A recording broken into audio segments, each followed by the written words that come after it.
कोई MLA सिगुमदी तुंगदसु कला आवे ए वखंददी को अखोगी MLA सिगुम MLA दी है फंग वो मेती जाति की माना तौदरने माना तौबस माने उजदी छातिन तौबी हजिसु से तारो गुनमगा तौना MLA मेम चलेबा को कमिटी होल जे इना सादुदी कमिटी होन क्रम तंद ओइनी है ए था मरी मंगा से मुसियोर ओइनी है अदु पैसा सु हाइरे को अदु फरे फरे अखन थैंक यू वाला ए को माना ओ सोइना ओइनी इलेक्शन लोबो ओइनी पीनी ओइनी पीदो मा हादत पीदो आई ममिंग इ होरे मा को तारो गुनमन जावी इना मगी तारो दो अखोई मरी चलेबा अदुमाय माना दु ngasi ju moi cabinet ki minister lobase अखोई ju चपे हायबा दो केना नोंदांग नुपीने नुगाय तले होरे आई चलहौदरेबा दुमाय तौना अखोई नुगाय माकी मरमदि अमु हाइगाना दरे कोई MLA सिगुमदी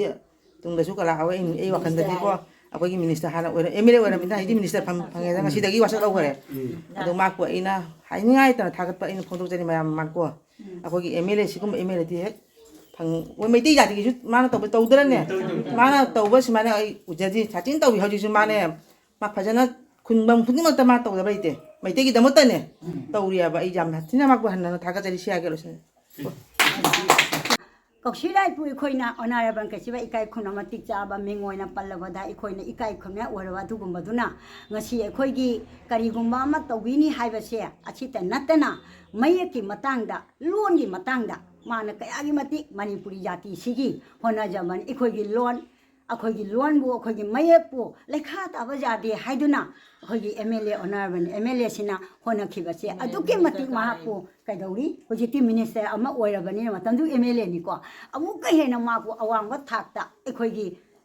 करी अमु हाइगनी थवा मिसा देबोत्रा दुमाइना nganबनी हाइबसे आई लौजरी चिंगदोंग लेकाइगी अखोइगी मैरा इमा सिंगी यामना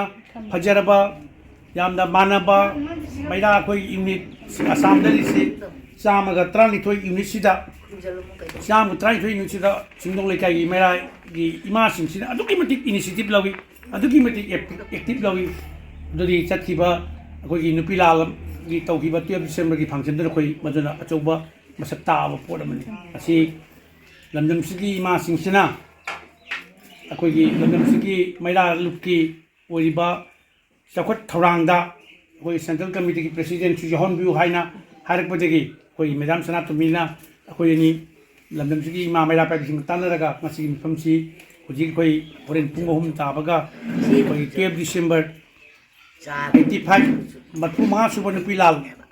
फंक्शन की मांगोइनना अखोइगी प्रेस मीट तौरुगदबनी अदना तौरुगदब मांगजौनना असिगे लमदमसि अखोइ लागा इमा सिंगा फमिनदना अदि मसी लमदमसिगी इमा सिंगी याम तंगाई फदबा मरुओइबदी अखोइगी लमदमसिदा इमा मैरा पाइबी सिंगी संगलेन अमा कम्युनिटी हॉल अमा सानबगी वाफमदा लमदमसिगी अखोइगी ऑनरेबल होजिपुदी अखोइगी मंत्री फमपक ngasi वासक लौग्रबा मिंगोइना पंजरबदा कौशिगाई ना सिगी मफमसिदा कम्युनिटी हॉल सानबी मतंग अमखक निंगसंग बिरकपगी माना सि पिनिंगबई खुतोंग चाबदो अखोइगी सेंट्रल कमिटी प्रेसिडेंट अखोइगी सी अरुणाचल दा तानरगा लखीपुर सब डिविजन की मफम मफम खरदा सुम कैनोसिंगसी पैरागी कैनोसी आइगी अखोइगी कम्युनिटी हॉल से सानबी खुतोंग चाबदो मदुगी खुतोंग चाबदो अखोइ तानजगेना अदुगी मतंग अखोइ लाक्सेबनी लोइनाना मदुगी तंगाई फदबा सीगी प्रोसेस मैम सिंग अदु अखोइगी करेनी लमगी डोनर की मागी तगदब डिक्लेरेशन न चिंबा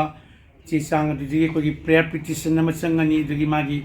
सादोरिबा कनुगी बजेट म चंगनी दुना चिंबा पुरमु सिंग अदु आइना ngमजेबा मखै आई सिंचर कोर्टगी आई प्रिपरेशन तौना आई मदु तौजगे आइना थमजरी असिना मैम पुरमु इमा मैरा पाबि सिंग मदि पाउदम तंबोइना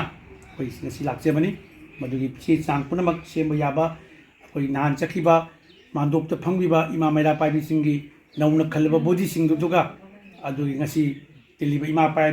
मैरा पाइबी सिंग पुनः फमिंदरगा अगा अखोइ 12 डिसेंबर की प्रोग्राम हेक लोइबगा सि खोंजेमगी चंगनबा